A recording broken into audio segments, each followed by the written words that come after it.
Swayam Prabha. Digital India. Educated India.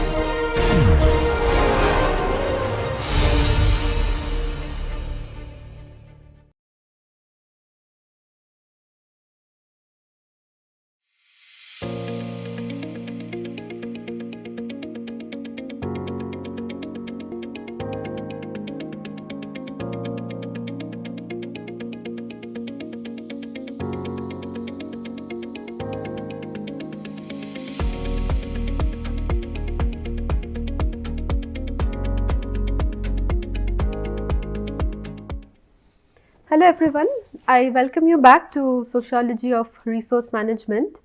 and we will continue with module 4. And if you remember in the last lecture that we were talking about reformistic legislations, and I had specifically discussed in detail about two legislations, that is the Joint Forest Management and the Forest Rights Act, two I would say very emancipatory and rights-based legislations that had been implemented all across our country.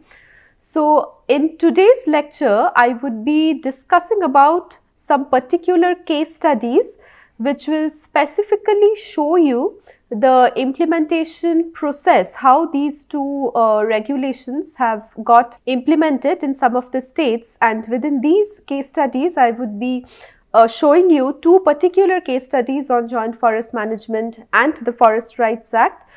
from my own field, that is the Indian Sundarbans, where I had worked for my PhD and I'm still working. So our lecture today would be then on the case studies from specific rights-based resource management policies. So let us begin. So as I was telling you that I would be talking about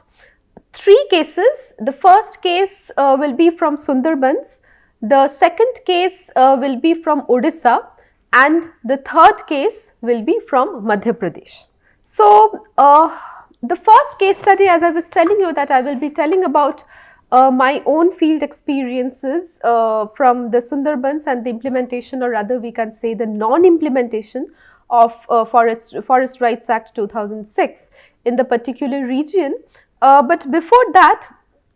I would just in a nutshell recall some of the provisions of the Forest Rights Act so that you can relate to the mandates of the Act and the ground realities of implementation in the Sundarbans. So, as I had told you earlier that the Forest Rights Act is one of its kind. It's the first landmark statutory law which aimed to grant ownership rights and different kinds of forest management powers to the marginalized forest dependent communities in India. And while telling about this, I would also like to mention here, and this is very important, that the Forest Rights Act does not only grant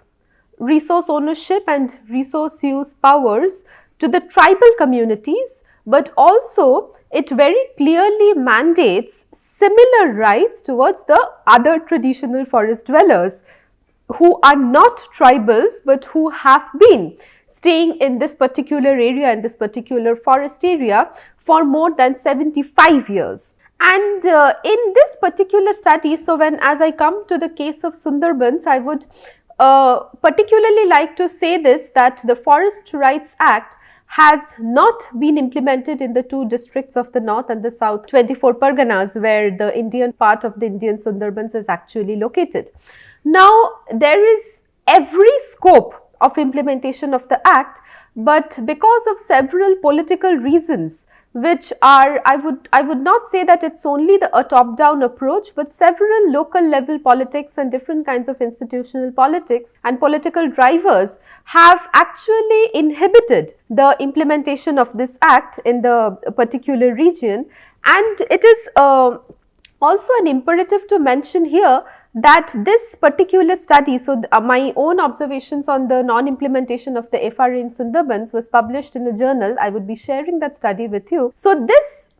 study actually complements the other available academic critiques on the Forest Rights Act, because in this particular study, I observe what is called the politicization of the Forest Rights Act. And while I have seen that in specific cases there is a vast range of scholarship which actually indicates the fact that due to bureaucratic impediments, the act fails to get implemented in the region. In this particular study on the Sundarbans, I advance this claim that has been made by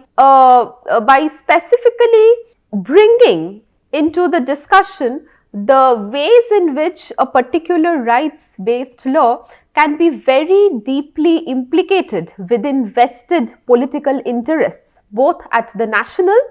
as well as the local and the supralocal levels. And I would like to just sort of introduce the case a bit to you. So, many of you would be knowing that Sundarbans is the largest tract of the littoral mangrove forests, and it is spread over the India and the Bangladesh. Majority of it is in the Bangladesh, and we also have a significant part of the Sundarbans. So, it is situated at the Ganges Delta, but what very few of us know is the fact that within the Indian Sundarbans as well as in the Bangladesh part as well, there is a significant number of people who are not only dependent on the forest but also historically they have been inhabiting this region. But it's very unfortunate that we only recognize the Sundarbans as a wilderness, and we do not actually, we are completely oblivious of the very, very deeply rooted human history, the human ecology, the history of ecological conservation, the ways in which the people depended on the forest, the ways in which the cultural imagination of the community revolved around the forest. These are the things which are very rarely explored, I would say, apart from some of the recent anthropological and sociological work. So, I had conducted my own field work in a forest adjoining village that was known as the Emilibari, which is situated in the South 24 Parganas, in the Goshaba block of the South 24 Parganas, in an island called Shatjelia. And it is also imperative to mention here, so some time back I was telling you that the Forest Rights Act does not only apply to the tribals but also to the other communities. So it is very contextual to mention here that this part of the Sundarbans, the Indian Sundarbans, is primarily inhabited by migrant communities. So a chunk of the population, for example, moved here after the partition in the post-independence period. So they are migrants from Bangladesh. But traditionally, many of them are actually caste fishers who have been generationally fishing in the forested creeks and rivers of the Sundarbans. So, it is very interesting to see that we are talking about the limitations and the fact that the Forest Rights Act is not being implemented in the region because of political drivers. But it is very important. In this paper, we actually found that the limitations of this implementation, along with the political economy of forest conservation, also talks a great deal about the politics of the local actors. So, the Forest Rights Act, for example, as all of you know by now, that it grants complete powers of resource governance, forest resource governance and use to the local unit, that is the Gram Sabha. Now, what we observed here is that the capacity of any institutional reform like the Forest Rights Act to reduce inequalities, to ensure a rights-based approach, in many cases is also marked by the local elites who actually, this is something that Karthik and Menon talk about, who actually, and these local elites try to reinforce a very veiled exercise of state power. So basically they replicate the state powers, and by doing so, they chunk of this particular faction of people try to dilute the provisions of such a rights-based act in every sense of the term. So I was talking about Emilibari, the particular village where I conducted my field work in the Goshaba block. So joint forest management is extremely active in most of the islands that I visited, including the Shatjelia island where Emilibari village is located. And I will come to the case of joint forest management, but most of the functionaries of the Joint Forest Management Committee themselves strongly detest against the implementation of the Forest Rights Act for vested reasons. And one very important reason why they detest and why they do not want the FRA to be implemented in the Sundarbans is the fact that they enjoy unilateral powers because of their association with the Forest Department. And so, for instance, while they talk about the conservation of the forest, while they are extremely concerned about the conservation of the forest, much of it is actually aligned with the regulatory role of the forest bureaucracy. While we spoke to different functionaries of the Joint Forest Management Committee, they talked about different kinds of monitoring practices and ways in which they try to replicate the political economy of conservation, and they are extremely against the implementation or against the fact that there should be any more kind of rights based approach, because they try to say that this would be very, very detrimental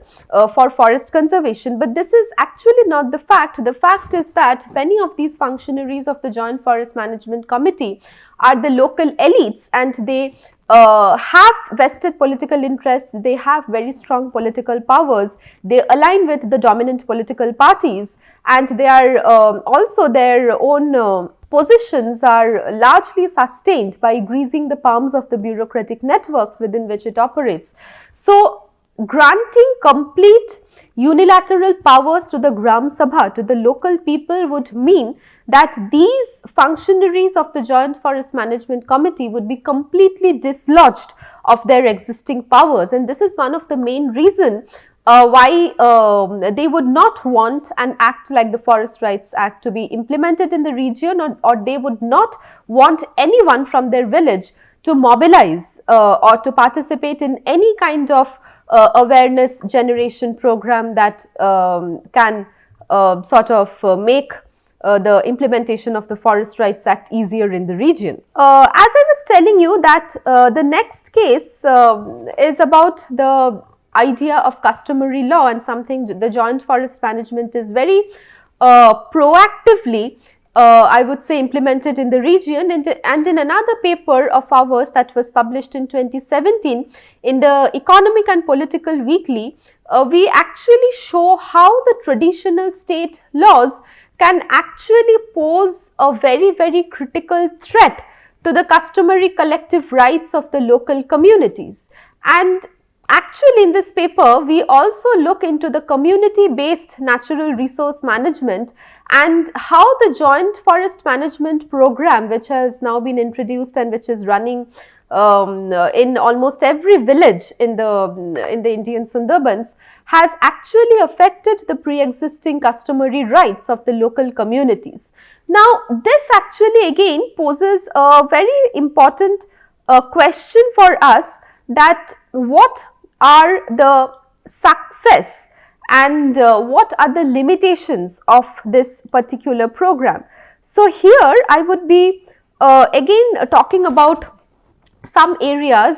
So, for instance, I visited and I reviewed the performance of some of the joint forest management committees of the nearby villages, like I can tell you the name of Doyapur, Pakhiraloy, Jamespur, Lahiripur Chorgheri,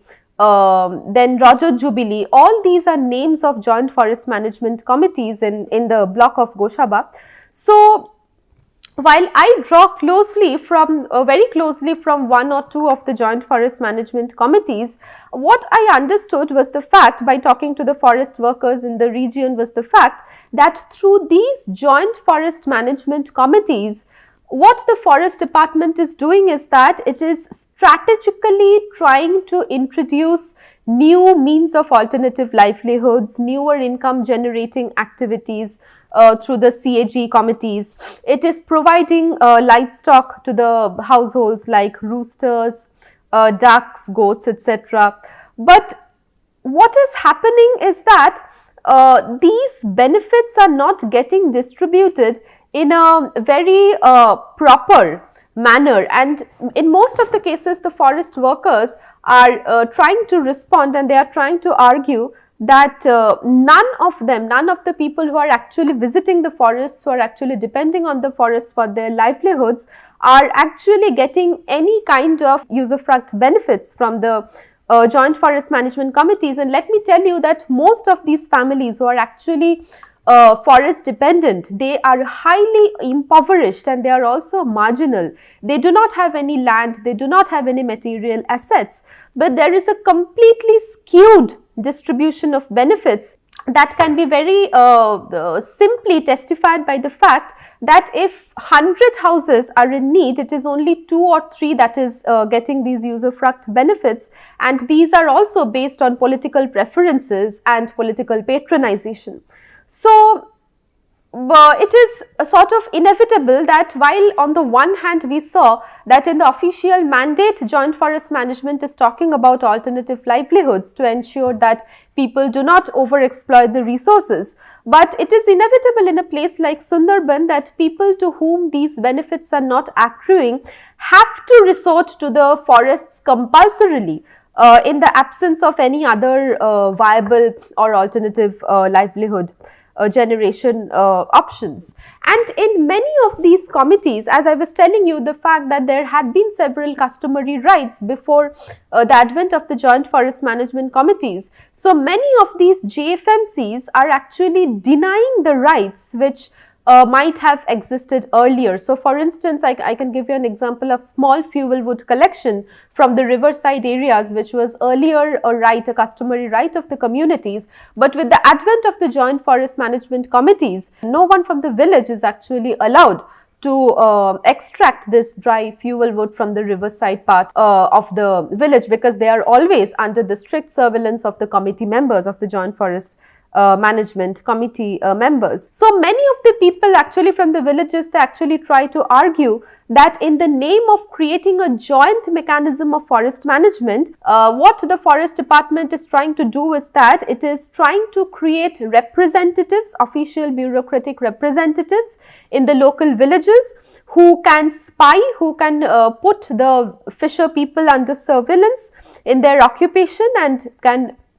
report to the authorities to punish the offenders. And these members of the committees are actually the real beneficiaries of what is known as the usufruct benefits that are mandated under the joint forest management. So if you remember, in the last class I was talking about the Orobari experiment, where Dr. Ajit Banerjee had first introduced that 25% of the revenue should accrue to the villagers, so that they have a steady,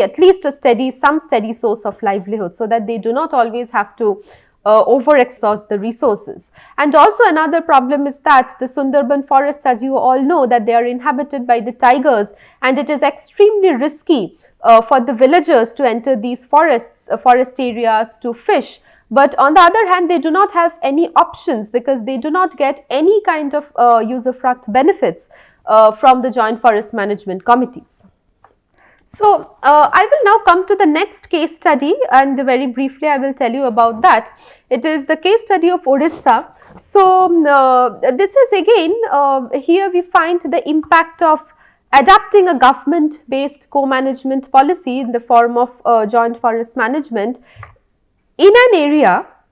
where there is a 5-decade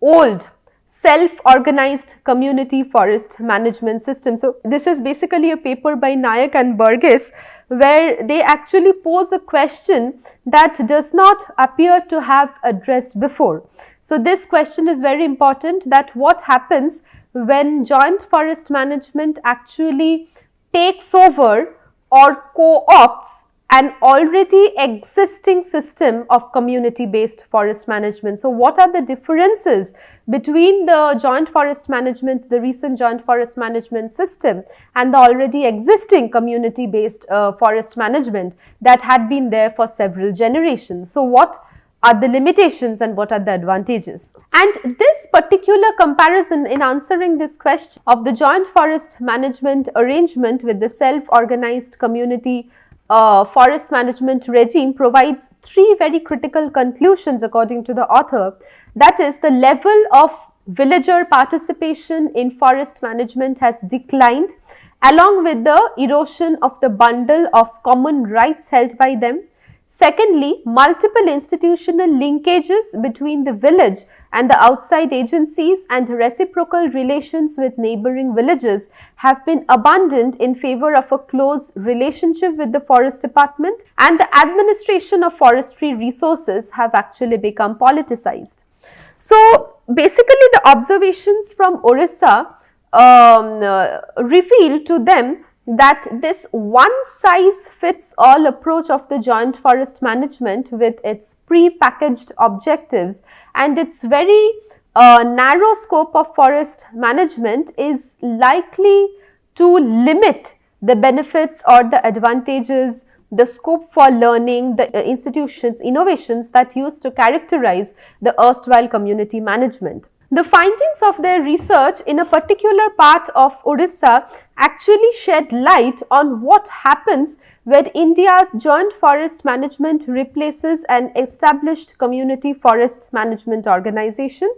And furthermore, the findings show very low involvement, not only in comparison to an ideal JFM, but also in comparison to the particular arrangement that was supplanted or co-opted by the joint forest management in 2002. And to put this particular situation in context, they also make a distinction between the forest in need of rehabilitation and the forest that have already been restored or are in sustainable use as a result of the existing local arrangements. And their findings also show a loss of reciprocal relationships with the neighboring villages, which is again extremely damaging due to the growing power equations and the hierarchies. And this leads to increased incidences of poaching, regional strife, and the community's ability to address its own problem, they say that in the future may be hampered by diminishing the role of the general village assembly, which was earlier very important in terms of community management of the forests. And with this privatization bias, monetary emphasis, commercial species fixation,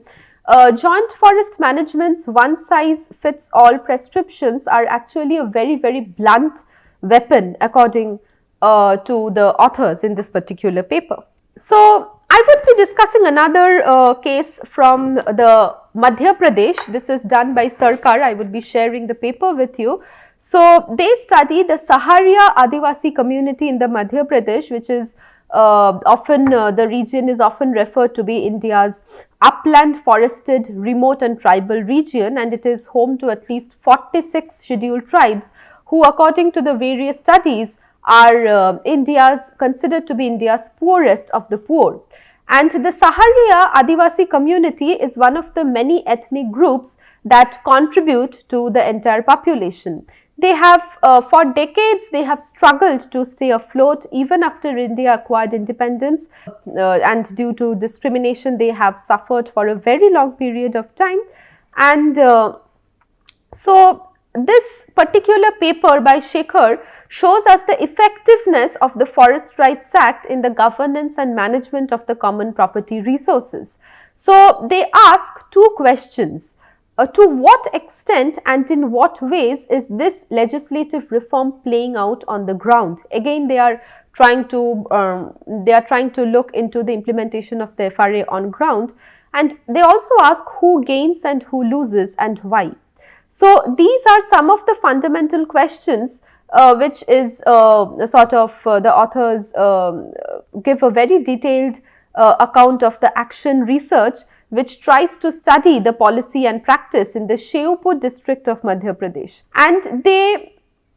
try to say that when numerous stakeholders have claims on the same piece of land, the claimants have used a variety of tactics to reclaim their rights. So, the tribal forest users strive to control resources and landscape through this particular act by remembering and defining the long forgotten. And despite the Forest Rights Act promotion of complete devolution of authority to the communities in issue,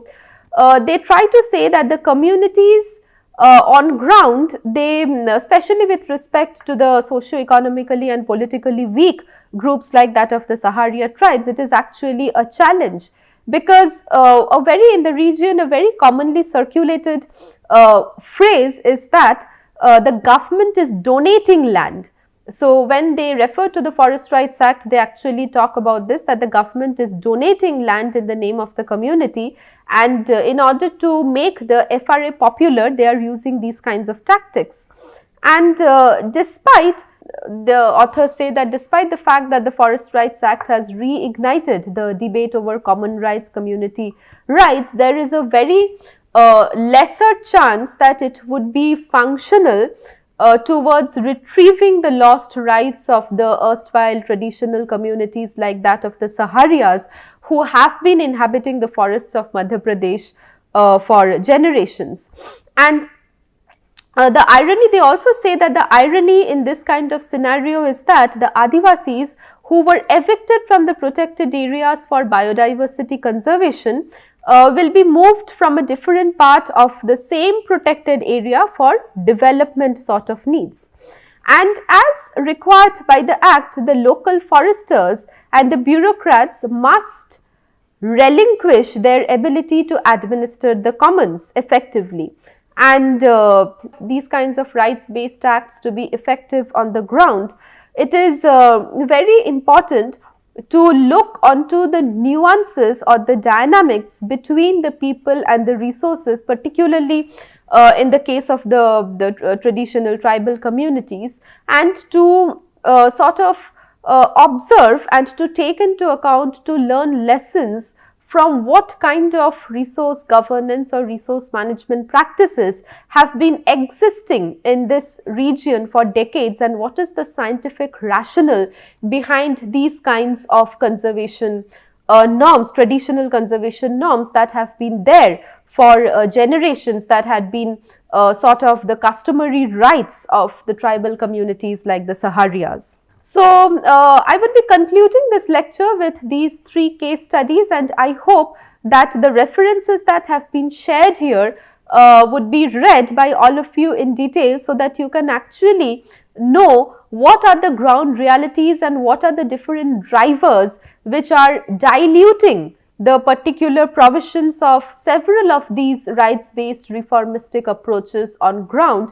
and what can be the ways ahead. So, there are also some readings which would be talking about some policy prescriptions, which would be giving you very important leads to sort of consider or to sort of think about ways in which these reformistic rights-based principles can act effectively on ground. So, thank you for joining this lecture, and I hope to meet all of you again for the next lecture on decentralization.